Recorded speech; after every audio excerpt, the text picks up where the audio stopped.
Hey guys, I'm Brandon. I'm one of the co-founders of Riot.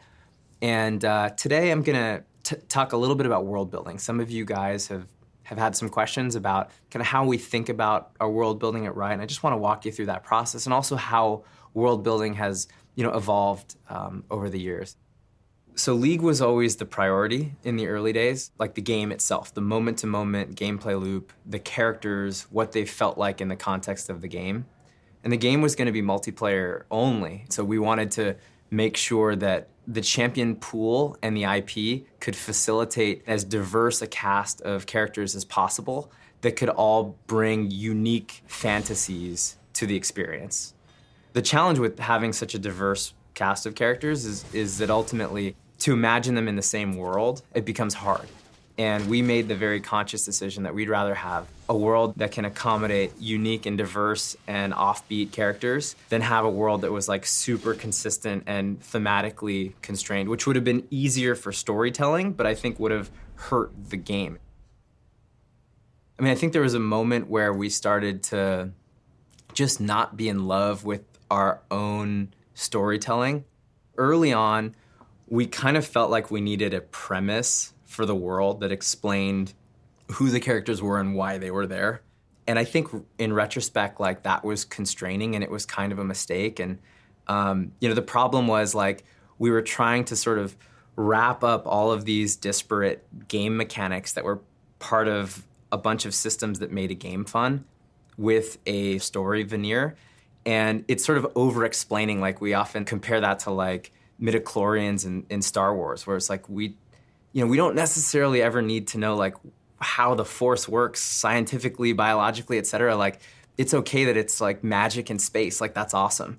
And I think we did that. As much as League has excelled across things like esports, or you may love the frenetic moment-to-moment gameplay of everyday League of Legends, like we want narrative that comes out of League to really touch people in the same way. And we don't think we're there yet. So we're making a lot of investments internally to kind of build some of these muscles so that in the coming years, like there's gonna be a lot of content that is story first. And it might not even be in the game, it's gonna be around the game where we're hoping to really capture people's imagination and kind of deliver on the promise of some of the bold characters that we've all grown to love in League of Legends. I think we've made a ton of progress building out the places in the world and making sure that they have a lot of sort of rich history and meaning and very unique individual kind of components that contrast and complement the rest of the world. Places that are actually gonna live up to the champions that they're meant to like support and provide a canvas for. I think the evolution of Bilgewater has been interesting. We made a pirate character in Gangplank.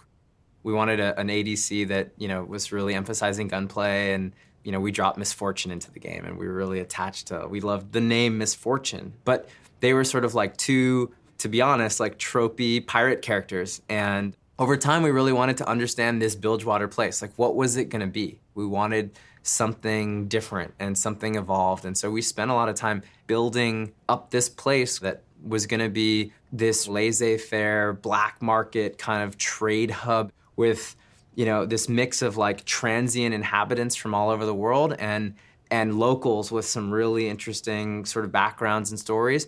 And I think today, like we've made a lot of progress towards turning Bilgewater into kind of an interesting place that has a lot of like richness and depth and storytelling possibilities. And I think what's interesting about that effort is as time has gone by, we've used that storytelling background in Bilgewater to rethink Gangplank and rethink Miss Fortune and make them more interesting, make them thematically make more sense and also just from a narrative standpoint have a place in our world.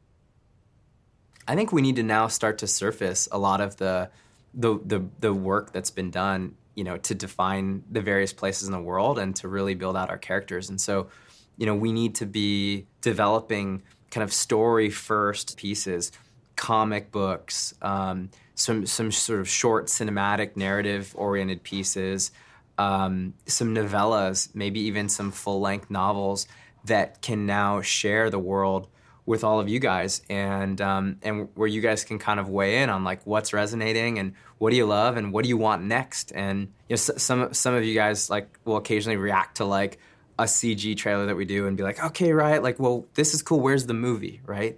The reality is like, well, we're not ready for that yet. Like, if we're gonna do it, we want to do it really well. We don't want to be like so many other video game movies that have really often struggled to sort of live up to the high hopes that we all have. It's tough, and so we take those challenges seriously. We take the world and the IP and our commitment to you guys really seriously. And what that means is like we're taking our time. We want to build up to a universe that all of you guys are really proud of and really excited about, and where there's tons of freaking awesome stories that we all know and that we all love. Well, thanks for making it this far, and hopefully you found that interesting. And again, if you guys have further questions or further thoughts, please post them in the comments. Thanks.